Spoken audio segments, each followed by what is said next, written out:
Mesdames et messieurs, bonjour. Vous regardez le journal de RTI1.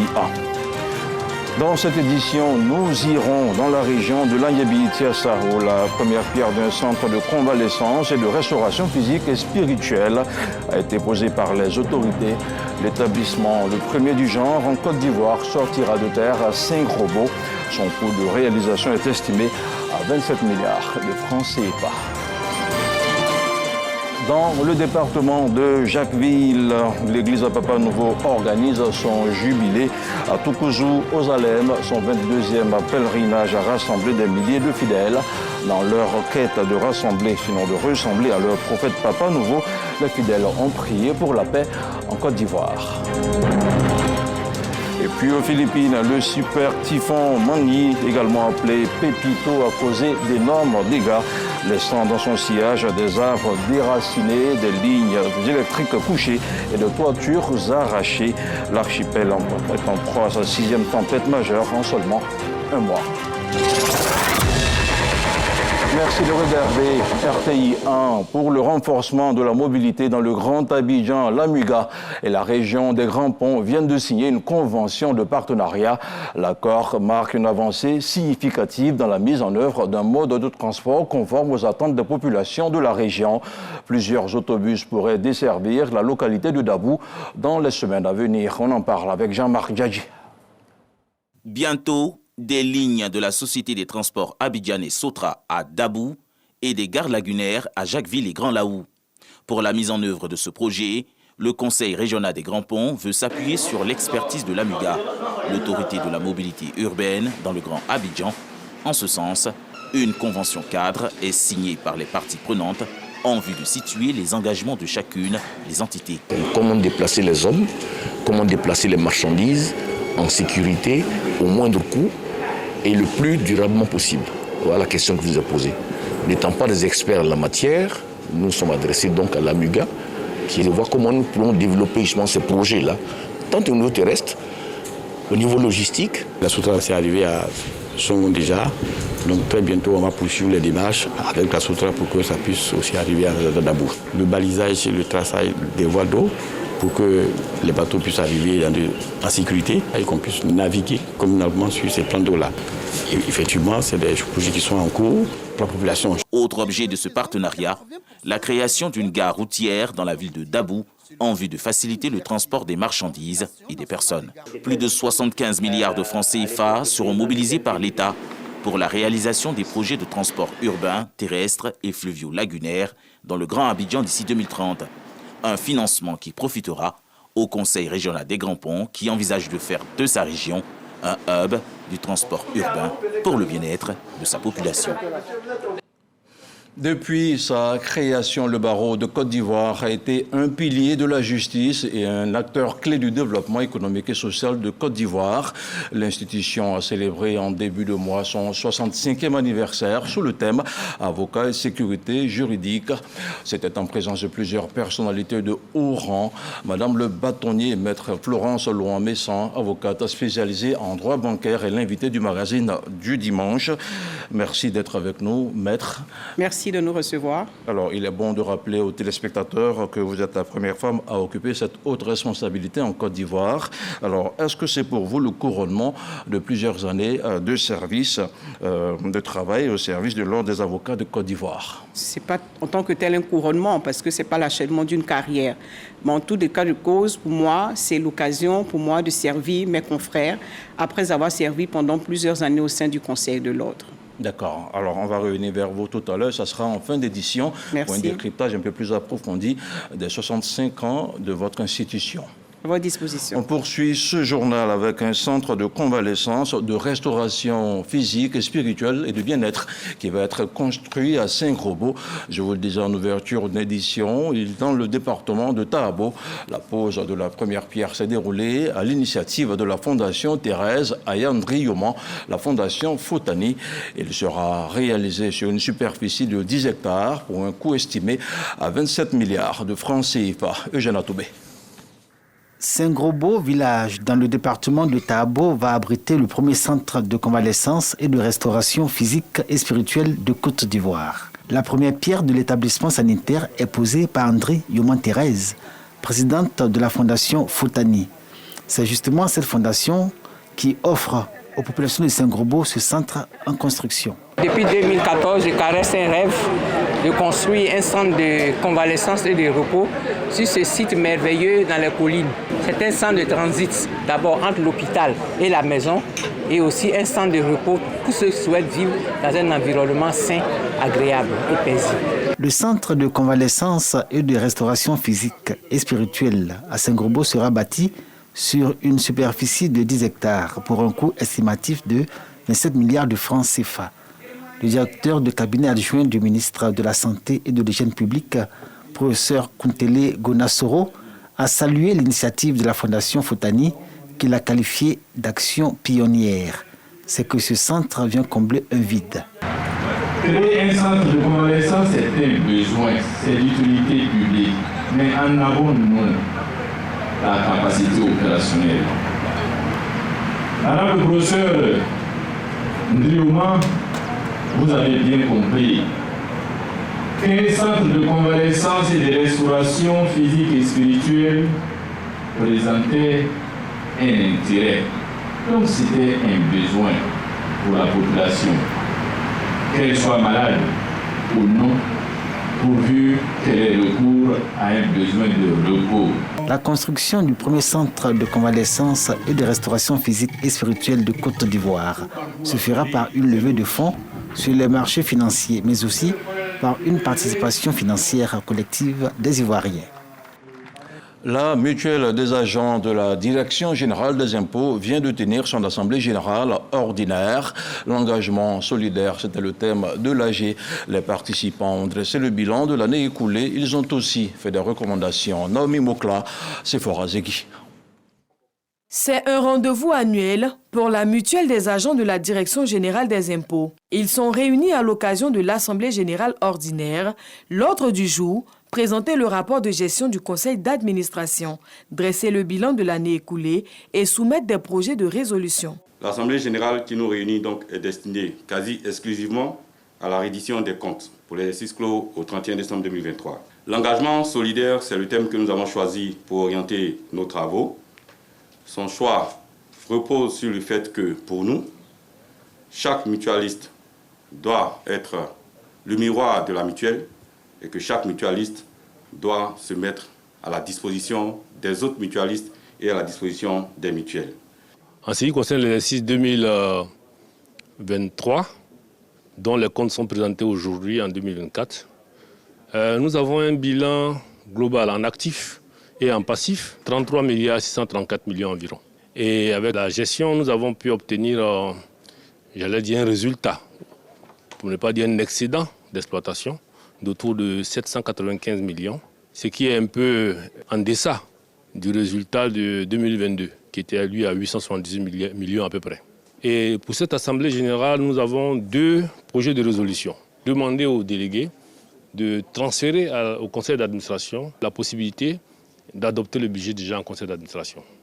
Et ensuite, nous avons également la décision quant à l'affectation du résultat.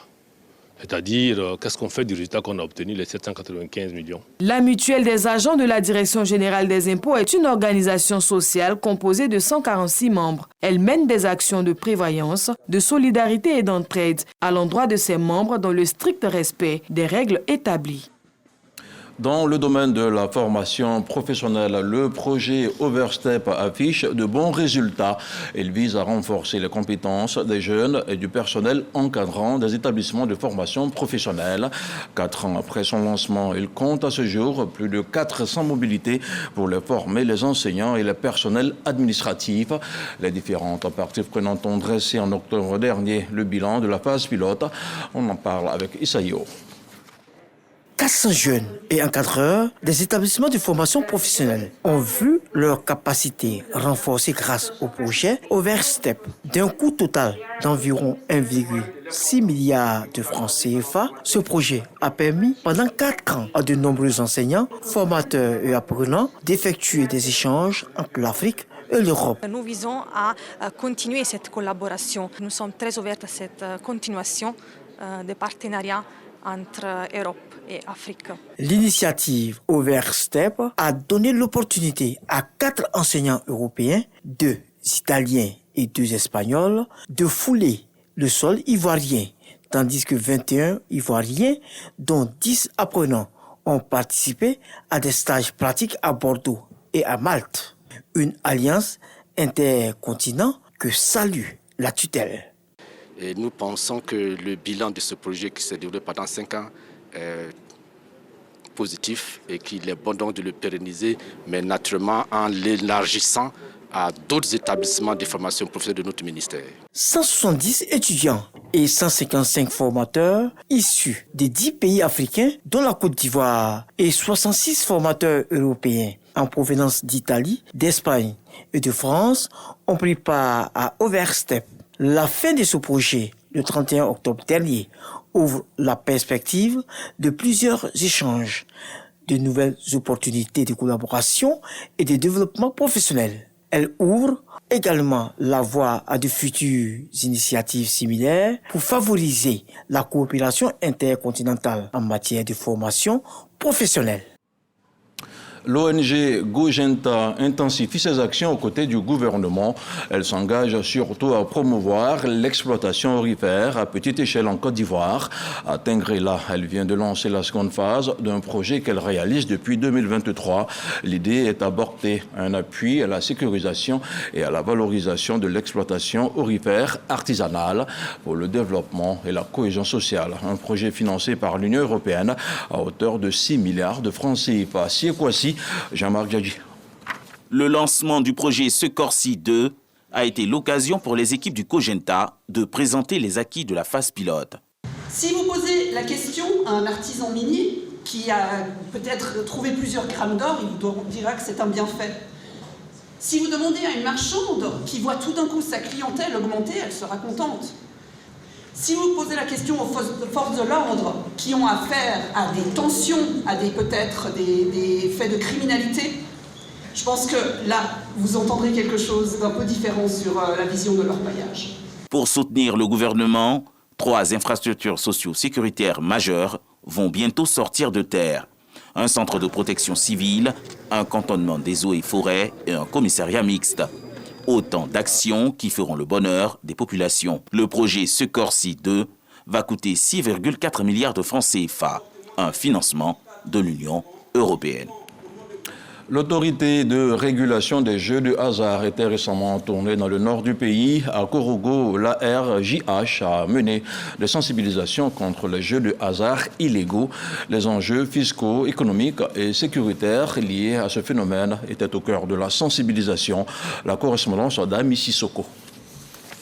La lutte contre les jeux de hasard illégaux en Côte d'Ivoire a franchi une nouvelle étape.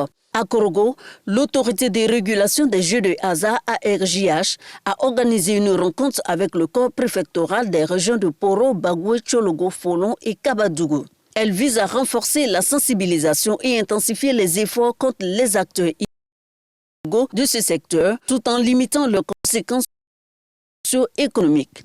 Votre apport est donc nécessaire et indispensable dans cette lutte contre l'illégalité dans le secteur des jeux de hasard. Nous vous invitons donc à prendre toute votre part dans cette lutte, car il y va de l'avenir de nos enfants, de la protection des populations et de la préservation de notre économie. Lors des échanges, la RJH a dénoncé la prolifération de jeux non autorisés, tels que les machines à sous chinoises, les paris sportifs clandestins et le loto gagné. Le chiffre d'affaires annuel de ce dernier est estimé à 36 milliards de francs CFA, avec un manque à gagner fiscal de plus d'1 milliard pour l'État ivoirien. Selon la RJH, ces jeux illégaux favorisent aussi des activités criminelles telles que le blanchiment d'argent et le financement du terrorisme. Nous sommes dans des localités très éloignées et les populations sont toujours impactées. Et l'autorité préfectorale, en tant que représentant de l'État, doit veiller à la sécurisation et au bien-être des populations. C'est pourquoi la rencontre de ce jour, qui nous a permis de nous approprier certaines techniques, nous permettront à terme de lutter efficacement contre la prolifération de ces jeux dans nos localités. Il ressort également de cette rencontre que ces jeux illégaux ont un impact indirect sur les populations locales, en particulier les jeunes et les ménages à faible revenu. De nombreux joueurs se retrouvent endettés, fragilisant ainsi le tissu social et économique.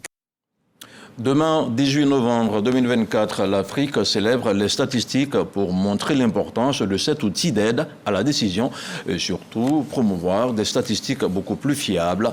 Cette ambition, l'État de Côte d'Ivoire s'est déjà fait sienne par la réforme en vue de la performance de l'instrument national de production et de diffusion des données statistiques. Ainsi, l'Agence nationale des statistiques, ANSTAT, remplace depuis juillet dernier l'Institut national de la statistique. Quel est le dimensionnement de ce nouvel outil? La réponse avec Léon Brou. Sur ce site des deux plateaux, les centres d'appel, d'innovation cartographique et de calcul, 3 centres opérationnels de l'ANSTAT, l'Agence nationale des statistiques née en juillet dernier de la réforme de l'Institut national des statistiques. Avec son directeur général, l'ANSTAT occupe provisoirement les locaux de l'ex-INS, 6 à Bonoumen, toujours dans la commune de Cocody. La transition de l'Institut national de la statistique vers l'Agence nationale de la statistique marque la volonté même du président de la République, son Excellence, M. Alassane Ouattara, de réformer le système statistique national en profondeur, non seulement pour la rendre plus cohérente avec les normes internationales, mais également permettre à ce que ce soit plus performant pour répondre aux besoins de la nation. Ces besoins, ce sont des données économiques, financières, démographiques et sociales fiables et disponibles en temps réel. Avec l'ANSTAT pour les produire et diffuser, 2 autres nouvelles entités. Un fonds national de développement statistique a été créé pour mobiliser les ressources suffisantes pour financer les activités statistiques. Il y a également un conseil national de la statistique qui a été créé, qui est un organe de concertation au niveau national pour orienter les activités. Cette réforme globale règle les difficultés financières et techniques du système statistique national. La Côte d'Ivoire, ainsi aux standards internationaux, avec l'ANSTAT, peut promouvoir la statistique de qualité en célébrant ce 18 novembre la journée africaine de la statistique. Il y aura une journée porte ouverte. Cette journée porte ouverte va être l'occasion pour nous de faire des panels avec des experts qui vont venir discuter des thèmes relatifs aux statistiques de l'éducation. Soutient la journée africaine de la statistique de ce 18 novembre, une campagne sur la modernisation de l'appareil statistique. Dans sa lutte contre les risques côtiers, le Centre de recherche océanologique vient de recevoir de nouveaux équipements, des équipements qui lui permettront d'intensifier ses actions et de s'investir davantage dans la sauvegarde des espaces vitaux pour l'environnement et le bien-être des populations. Astou Soro, à Boussanogo. Des équipements pour renforcer les capacités du Centre de recherche océanologique. Ces nouveaux outils viennent soutenir ces recherches sur des ressources halieutiques, l'aquaculture et la protection de l'environnement. Ils permettront aux bénéficiaires d'être plus efficaces sur le terrain. Nous voulons dire merci au projet OACA pour ce lot d'équipements qui a été mis à notre disposition pour la collecte de données, surtout pour la gestion de la zone littorale. Et puis, travailler à l'échelle régionale avec nos collaborateurs des autres pays qui suivent et qui sont intégrés dans ce projet OACA. Cette dotation du programme de gestion du littoral ouest africain, WACA, estimée à plus de 334 millions de francs CFA, comprend une valise de sondage bathymétrique, un courantomètre et un pacte GS18 avec configuration. En les équipant de moyens adaptés, le programme invite ces acteurs à renforcer leur engagement pour la préservation du littoral. Depuis un certain temps, tout le monde subit les effets du changement climatique. Il était important pour nous d'appuyer notamment les structures partenaires qui travaillent en longueur de journée dans le centre de recherche océanographique pour apporter des données qui sont fiables pour la prédiction afin d'éviter les catastrophes. Le ministre de l'Environnement, du Développement durable et de la Transition écologique, Jacques Assaoui-Kona, a réaffirmé l'engagement du gouvernement dans la lutte contre les risques côtiers. Pour rappel, le WACA et le Centre de recherche océanologique s'engagent à s'investir dans la sauvegarde de cet espace vital pour les populations et l'environnement. À la faveur de la journée nationale de la paix, une opération de planting d'arbres s'est déroulée à Monogaga, une initiative du ministère des Eaux et Forêts dans le département de San Pedro. Le compte-rendu de Sam Conan. Traditionnelle opération de planting d'arbres organisée par le ministère des Eaux et Forêts à l'occasion de la célébration de la journée nationale de la paix. Site choisi dans la région de San Pedro, la forêt classée de Monogaga, située à 40 km de San Pedro. Notre couvert forestier est en train de partir. Et le souci majeur du président de la République, c'est de laisser une Côte d'Ivoire verte. Donc, les instructions nous sont données pour qu'en ce jour béni, nous puissions chacun au moins planter un arbre pour que nous ayons une Côte d'Ivoire verte. Hier, forêt luxuriante, le massif classé de Monogaga, d'une superficie de 40 000 hectares, est aujourd'hui fortement dégradé par des activités humaines, notamment celles menées par des agriculteurs clandestins. Le ministère des Eaux et Forêts a confié sa restauration à la fondation Roots Wild. Alors, ce qui est prévu concrètement, c'est de reforester, donc reboiser l'ensemble par l'agroforesterie, parce que la forêt classée de Monogaga est détruite à plus de 97%. Nous devons réintroduire des espèces animales en fonction des zones où ils sont endémiques, les protéger, les conserver et aménager le littoral par des projets écotouristiques innovants.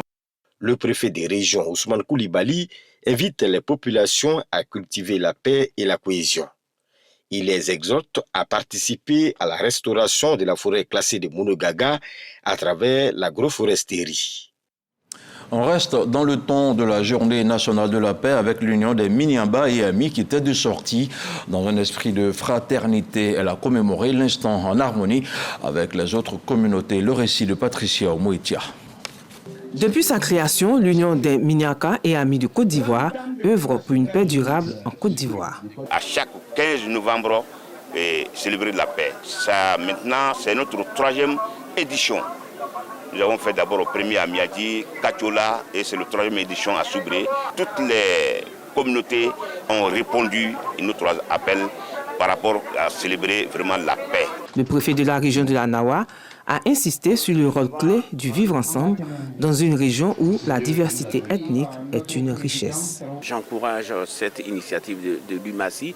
Je pense que la pluralité d'ethnies, la population diverse qui est aujourd'hui là, témoigne du vivre ensemble à Soubré. Et nous, en tant qu'autorité, nous allons veiller à ce que cette harmonie qui règne puisse perdurer. Touré Nameta, médiatrice déléguée de la Nawa, a salué l'action de l'UMASI. Je crois que cette journée nationale vient nous conforter dans notre position. Si nous sommes à Soubré, c'est pour la paix. Donc nous ne pouvons pas être en marge de cette fête parce que c'est le but de notre existence. Merci aux initiateurs. C'est une série sur le gâteau du médiateur de la République. En mobilisant les communautés autour du vivre ensemble et de la paix, l'Union des Minyaka et Amis de Côte d'Ivoire incarne l'espoir d'une Côte d'Ivoire unie à travers la célébration de la Journée nationale de la paix. On poursuit avec la Direction générale des cultes qui a mis à profit la Journée nationale de la paix pour initier une prière interreligieuse pour une Côte d'Ivoire apaisée. Toute la nuit, chrétiens et musulmans, depuis la Fondation Félix Houphouët-Boigny pour la recherche de la paix de Yamoussoukro, ont élevé des prières vers Dieu dans ce sens. Le compte-rendu de Kader Sogodogo. Chrétiens, musulmans, ensemble pour prier pour la paix en Côte d'Ivoire. Une veillée interreligieuse à la Fondation Félix Houphouët-Boigny pour la recherche de la paix de Yamoussoukro à l'occasion du 15 novembre, Journée nationale de la paix. Tous prient pour une paix durable en Côte d'Ivoire, avec en ligne de mire l'élection présidentielle de 2025. Les élections, encore les gens n'ont pas compris, c'est un jeu. Alors, la prière que nous adressons à cette nation et à la population surtout, c'est de cultiver le vivre ensemble.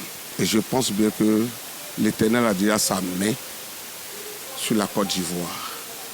Et ça va se passer dans les meilleures conditions. Quand tu implores Dieu matin et midi soir, Dieu t'écoute et puis il regarde ton cœur. Parce que la Côte d'Ivoire, c'est un pays apaisé Et nous comptons sur la jeunesse ivoirienne. Cette veillée de prière dédiée à la paix est à mettre à l'actif de la Direction générale des cultes, du ministère de l'Intérieur et de la Sécurité. C'est très comblé ce soir que nous assistons au défilé des différentes obédiences religieuses en train de parler de la paix selon leur livre saint. Et tous se résument à une seule chose. La paix n'est pas deux. La paix est unique. Je ne connais pas de religion qui ne parle pas de paix. Au petit matin, tous sont répartis avec l'espérance d'une Côte d'Ivoire où le vivre ensemble, la solidarité et la paix perdurent. Je vous le disais en titre, à Toukouzou, aux Alem, le 22e pèlerinage de l'église Papa Nouveau s'est tenu autour de 3 grandes prières. Il était placé sous le sceau de la paix et de la tolérance religieuse. Il a enregistré la participation de plusieurs confessions qui ont formulé des prières pour la paix en Côte d'Ivoire. Frédéric Gorebi, Didier Nguessan. Le prophète Papa Nouveau était considéré par ses pairs comme le président du Parti des croyants. Et pour honorer la mémoire de celui que ses fidèles appellent le Saint Prophète, un pèlerinage est organisé chaque année à Toukouzou aux Alem, dans le département de Jacquesville. Pour ses héritiers spirituels, ce jubilé est un acte de dévotion pour se rapprocher de la divinité qu'il incarnait. Chaque fidèle qui vient à Ozalem, c'est d'abord pour que ses vœux humains soient exaucés, mais en même temps apprendre à tolérer l'autre. Puisque dans ce creuset-là, il y a à la fois les hommes politiques et les hommes religieux qui se retrouvent sans distinction de race ou de religion. Subdivisé en 7 actes de piété, ce culte symbolise, pour le pèlerin, la marche dans les pas de Papa Nouveau, en plus des bénédictions qui y découlent. Ça a des fois de confiance, surtout. Après ça, quand tu regardes ton bilan et tout, tu vois ce que tu gagnes, donc c'est bon. Aujourd'hui, c'est un grand jour pour nous. Venir célébrer le pèlerinage du prophète Papa Nouveau. Nous sommes très émus. Et chaque fois que je viens, je repars. En tout cas, j'ai des bénéfices. Le directeur général adjoint du culte a dit sa joie de voir cette confession religieuse professer sa foi en une Côte d'Ivoire paisible et prospère. C'est une communauté qui n'a de sens d'œuvrer pour la paix. Et c'est surtout ça que, l'élément essentiel qui mérite d'être mis en lumière. Nous sommes venus donc les encourager à continuer dans ce sens-là, à prier pour la Côte d'Ivoire, pour que la paix, rien que la paix, n'est-ce pas, demeure dans notre beau pays. Créée en 1937, l'église Papa Nouveau compte environ 10 000 membres. Et ici, à Abidjan, dans la commune de Cocody, l'église du christianisme céleste diocèse uni de Côte d'Ivoire a tenu un culte solennel. L'événement a rassemblé 200 responsables de paroisse et chefs venus de toute la Côte d'Ivoire. Ensemble, ils ont célébré la journée nationale de la paix. On en parle avec Serge Coléa. Culte solennel de célébration de la Journée nationale de la paix en Côte d'Ivoire. L'Église du christianisme céleste, diocèse uni de Côte d'Ivoire, sacrifie à la tradition. Il s'agit d'un culte qui a pour but de renforcer l'unité nationale et encourager la cohésion sociale. Le Seigneur nous a demandé de prier pour la paix, pour notre pays. Vous savez que si le pays n'est pas en paix, on ne peut pas prier. Nous souhaiterions que toutes les femmes de Côte d'Ivoire partent dans ce sens, organiser des séances de prière et d'unité pour notre pays. L'Éternel Dieu a recommandé à ses enfants de l'Église du christianisme céleste de prier pour la paix en Côte d'Ivoire. Il n'y a pas de trouble dans le pays. Les guides religieux ont conduit les louanges et les prières pour une Côte d'Ivoire harmonieusement engagée dans la paix à l'orée de cette année électorale. Dans l'actualité hors de nos frontières, ce dimanche 17 novembre aux Philippines, les vents ont atteint les 195 km/h et les vagues peuvent aller jusqu'à 14 mètres de hauteur. Plus de 650 000 personnes ont déjà fui leur domicile. Le super typhon Mani, également appelé Pépito, qui balaie l'archipel, laisse dans son sillage un spectacle de fin du monde. Des arbres déracinés, des lignes électriques couchées et de toitures arrachées dans un îlot en proie à sa 6e tempête majeure en seulement un mois. Je vous disais en ouverture d'édition, nous recevons à présent Maître Florence Laurent-Messan, notre invité de ce dimanche. Bonjour à nouveau, Maître. Bonjour également. Merci d'être avec nous. Alors, en prenant la tête de l'institution, vous êtes engagé à promouvoir à travers votre programme Voir loin, agir ensemble, à promouvoir l'accès à la justice, à renforcer la solidarité au sein de l'ordre des avocats. Est-ce qu'on doit comprendre qu'il y avait là, à travers cet engagement, un manque de solidarité, ou bien c'était juste une solidarité de façade? Ni l'un ni l'autre. En réalité, l'objectif de ce programme, c'est plutôt de renforcer l'existant. Nous sommes une corporation. Nous nous appelons confrères. Donc, sous ce thème de confrères, c'est l'idée de confrérie. Donc, c'est-à-dire qu'au-delà même de ces collègues de travail, il y a plus un lien encore plus fort entre les avocats. Il s'agissait pour moi de proposer aux avocats de le renforcer davantage, d'où le sens, justement, vous allez en venir, je pense, tout à l'heure, des festivités que nous avons organisées et de tout le programme que nous allons déployer au cours de ces 3 années de mandat pour rendre les avocats encore plus solidaires. D'accord, justement, en parlant de festivités, je vous invite à regarder avec moi ce reportage réalisé par Marie-Chantal Arcandant. Pour célébrer son 65e anniversaire, le barreau de Côte d'Ivoire a mis à l'honneur son parcours et l'engagement des avocats envers la justice sous le thème « Fiers de notre héritage, engagés pour l'avenir ». Cette commémoration, enrichie par un colloque réunissant acteurs de la justice et experts, a permis de souligner le rôle essentiel des avocats dans la sécurité juridique du pays. La cérémonie officielle, présidée par le Premier ministre Robert Begré-Mambé, s'est tenue le 8 novembre et a également marqué la rentrée solennelle du barreau. Le bâtonnier de l'Ordre des avocats Florence Laurent-Messan a insisté sur l'importance de la stabilité et de la cohérence dans l'application du droit. Le Premier ministre Robert Begré-Mambé a appelé à un dialogue renforcé entre avocats et magistrats pour consolider la justice ivoirienne. Pour le chef du gouvernement, cette célébration engage tous les acteurs à écrire les plus belles pages de l'histoire de la justice ivoirienne. Une justice qui incarne l'espérance et la fierté de la nation. Un film institutionnel retraçant les 65 ans d'histoire du barreau a été projeté pour rendre hommage aux avocats ayant marqué la justice en Côte d'Ivoire. Cet anniversaire symbolise l'engagement continu du barreau dans la défense des droits et libertés, tout en se préparant à relever les défis à venir. Un reportage de Marie-Chantal Arcandant qui retrace l'historique du barreau. Alors, si vous permettez qu'on fasse un petit retour en arrière, quelles étaient les circonstances de la création du barreau de Côte d'Ivoire qui a déjà 65 ans? Le barreau a été porté sur les fonds baptismaux par une loi de 1959. D'accord. Nous étions avant appelés les avocats défenseurs, nommés par le gouverneur, l'autorité politique de l'AOF. Il a fallu 1959 pour que nous soyons constitués en ordre d'avocats, c'est-à-dire une profession libre et indépendante qui est maître de son tableau, qui désigne, qui recrute elle-même, l'ordre recrute lui-même les avocats, qui peuvent, les personnes qui peuvent être avocats et les personnes qui peuvent ne pas l'être par la procédure disciplinaire de radiation éventuellement. Donc il a fallu, pour résumer, attendre 1959, c'est à partir de 1959 que l'ordre a été porté sur les fonds baptismaux et que nous sommes devenus un ordre indépendant. Alors, quel rôle a joué justement le barreau dans les grands événements politiques et sociaux de la Côte d'Ivoire depuis sa création? Je crois que le film institutionnel dont parlait votre journaliste a résumé ce que l'ordre a fait pour la Côte d'Ivoire. Et peu de personnes le savaient. Et ça a été pour beaucoup de personnes une agréable surprise de savoir que les avocats ont toujours joué leur rôle de vigie du droit.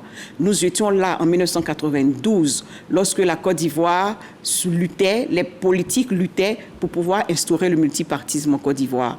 Les avocats de Côte d'Ivoire, au prix souvent de leurs biens, certains avocats ont vu leur véhicule brûler, ont défendu Laurent Gbagbo.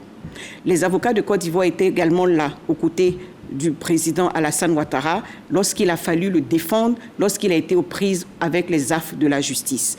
Nous sommes là pour ces grandes personnes, pour ces grandes personnalités, mais nous sommes là également pour les plus faibles, pour les sans-voix, comme on dit, pour la veuve, pour l'orphelin.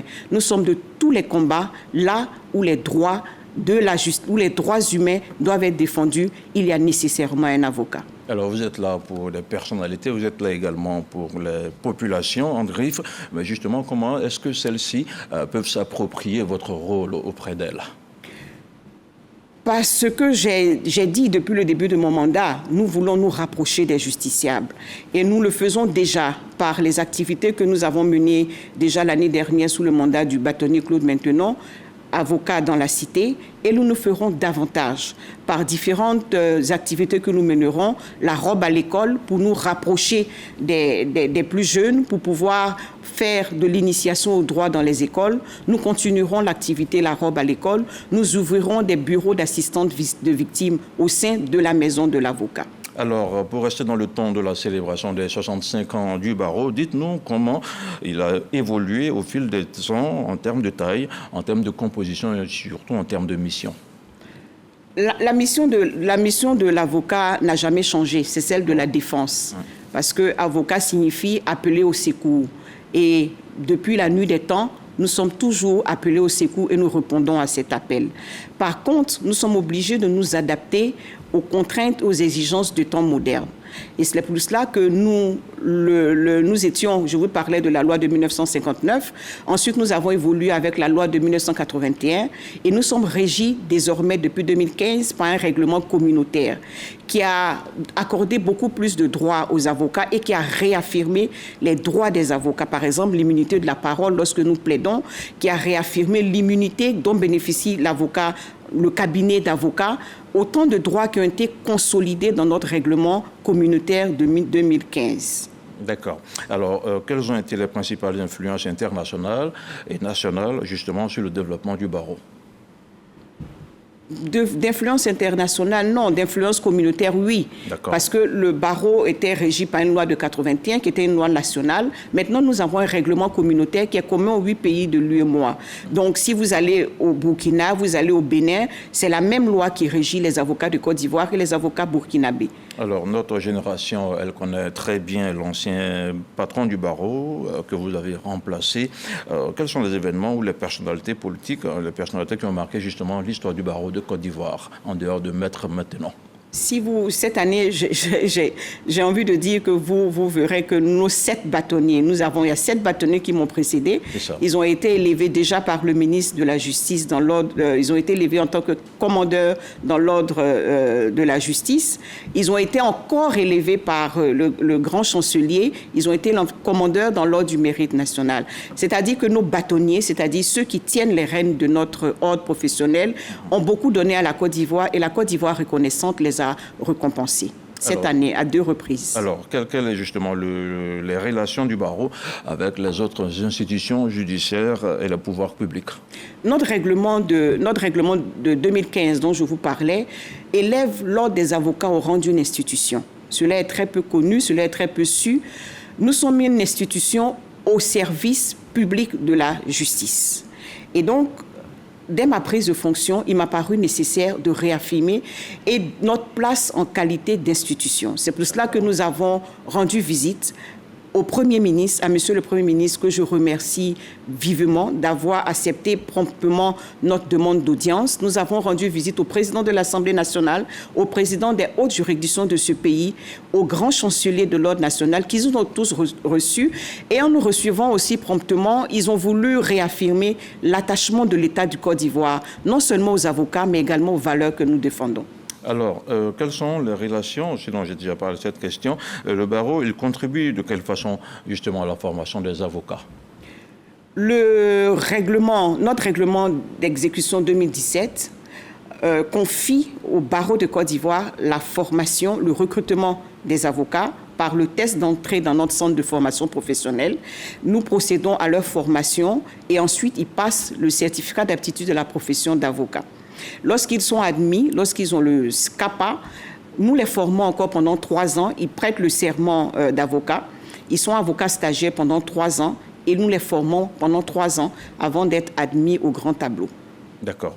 Alors, quelles sont les mesures prises pour les accompagner dans leur installation, dans leur développement professionnel? La profession d'avocat est une profession libérale. Déjà, il faut le comprendre. Mais l'ordre des avocats a un rôle d'encadrement. C'est ça. Nous les formons déjà à la déontologie, nous les formons à l'exercice du métier, parce que c'est un métier de transmission et d'apprentissage. Donc, nous les formons à l'exercice du métier. Et une fois qu'ils sont aptes, déjà en prêtant le serment, ils sont déjà aptes, ils peuvent déjà exercer les actes de la profession.